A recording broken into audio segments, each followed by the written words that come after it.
Today I'm going to break down how to record the most viral moves in gym class so you can record videos that get millions of views. And as a bonus, if you want to know how to record 4K quality, be sure to hit the top link in the description. But let's do it. Chase down blocks are some of the most visually engaging highlights to capture in gym class. Here's how you do it. For starters, you want to have a clear visual of the person you're trying to block. You'll want to be at least 5 to 10 feet away from them to start the clip. This way, when you approach for the block, you're actually blocking with your arm instead of your body, due to the distance that you started the run-up and the timing of their layup. During the run-up, in order to make the clip look the most immersive, you need to swing your arms in a pumping motion. The reason is because when someone is watching the video, they need to feel like they're actually in the POV of the person going for the block. If you don't see their arms move in the frame, it will feel like a camera is zooming forward towards the ball handler, not that you're a player going for the block on the ball handler. It is also important to swing your arms as it adds a level of movement to the clip.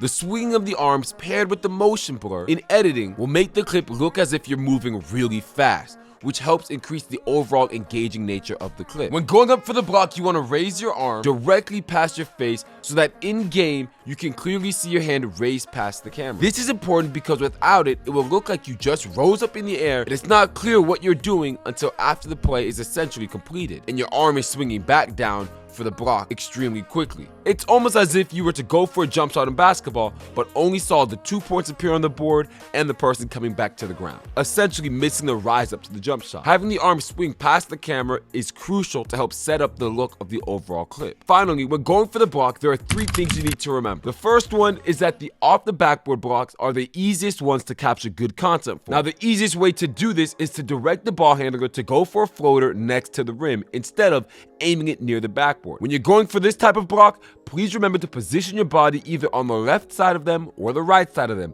You don't want to be directly behind them, as it will be more difficult to see the ball and get a clear angle of it bouncing off the backboard. Visually, this block is the best because you can hit the ball off the backboard, which gives the viewers extra visual that they can use to help track the ball and be able to easily follow along with the clip. The next type of block is a snatch block. Now, this is the true easiest one to capture, but it's not the most engaging visually. The snatch block is the easiest because you will snatch the ball directly out of the hands of the ball handler or lob it up in the air and snatch the ball out the air. When doing the snatch block, please remember that it is crucial that you track the ball with your entire head the entire time, all the way from the ball rising up into the air to you snatching it and bringing it back down. And finally, the swat block, the hardest of all 3. When doing this type of block, please remember that in order to get a good clip from it, you have to swipe the ball down to the ground. If you don't, it becomes easier to lose track of the ball visually for the viewers to follow along with the completion of the block. It's time to go over dunks, self-lobs, and team lobs. Let's start off with the self-alley-oop. Self-lobs are an easy one to capture, so we're going to do this one step at a time. For step 1, you're going to want to throw a self-lob. Now, you can throw these overhand, underhand, off the bounce, or even off the backboard. The type of oop will change based on what you want to do. But step 2, once you have the ball in your hand and you're getting ready to throw that oop, you need to start tracking the ball with your head. Meaning, as the ball is traveling, you're physically going to move your head to follow the movement of the ball. Why? Because your head is a camera, not your eyes.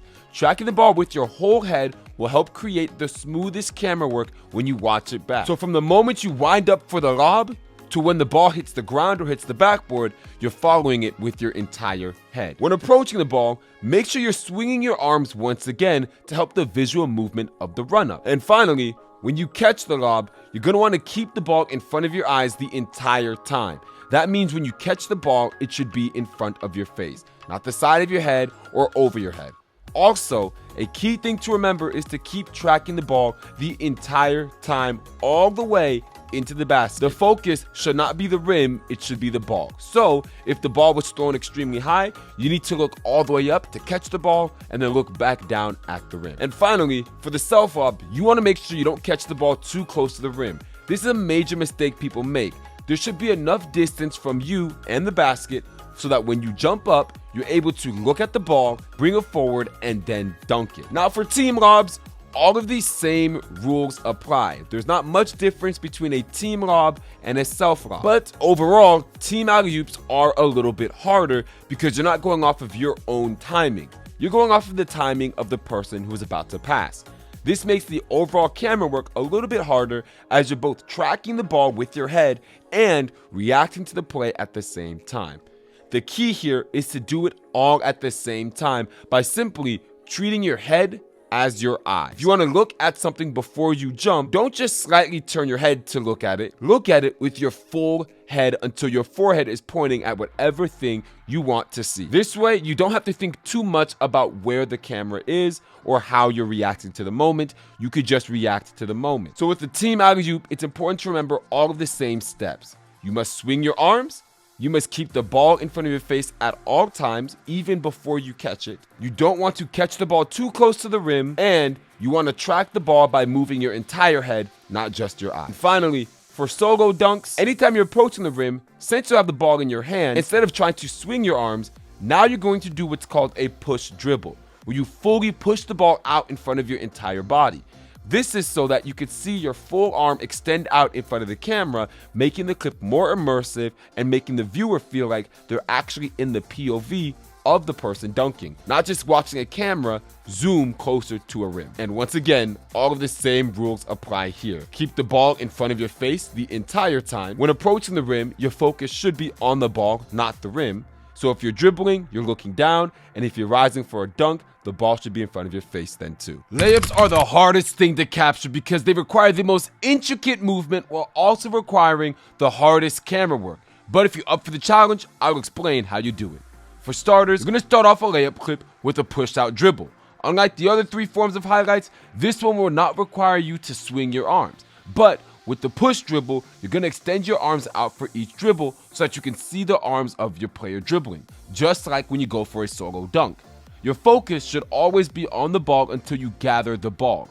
Once you gather the ball, you're going to focus on the front of the rim.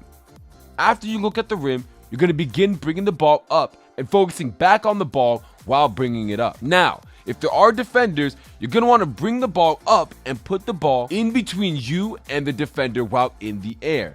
Essentially, you're putting the ball in between you guys so that with the camera, you can have a shot that shows both the ball and the defender at the same exact time. Once you're ready to finish the layup, while in the air, you're going to shift your focus back to the rim and just focus on making the layup. Depending on the degree of difficulty of the layup, changes how hard these steps are. But the key points to remember is to always keep the ball in front of your face, and if you do move the ball from your immediate line of sight, bring it back as soon as possible. Combination of camera work and in-game movement for this highlight is the hardest because unlike the others, majority of the camera work for this one happens while you're in the air. Once you get better at making layups as a whole, you'll be able to just focus on the camera work, which will drastically improve the quality of your capture. Not just for this, but for all of the layup types, is to learn the move, get great with the move, then try to capture the move.